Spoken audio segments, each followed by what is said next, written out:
Let us head over to London now and check in with Gwen Baumgardner. Gwen, we hear that there is a tenuous truce in Gaza. I suppose that is good news.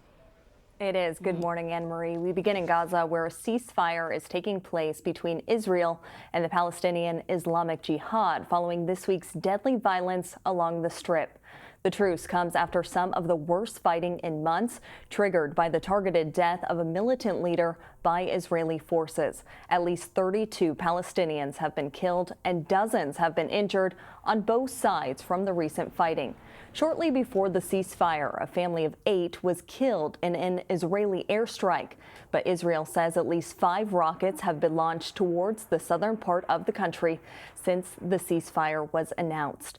A statement by the United Nations says its work with neighboring Egypt helped to, quote, prevent the most dangerous escalation in and around Gaza from leading to war.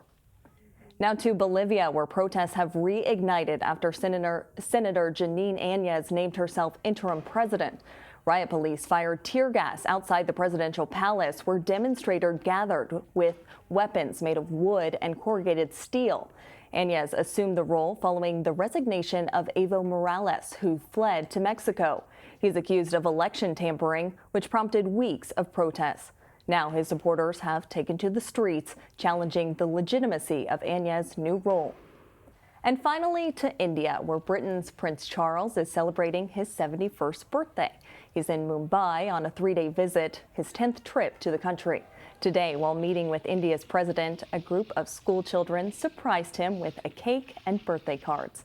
Members of the royal family also marked the occasion on social media. The Duke and Duchess of Sussex released a new photo of baby Archie with Grandpa Prince Charles standing nearby. Anne-Marie.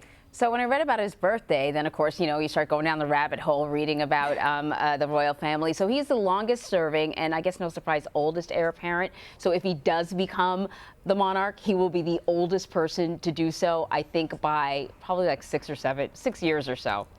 Oh, yeah, they've got some good genes. They live for a long time. That's so true. Well, happy birthday. And Gwen, thank you so much.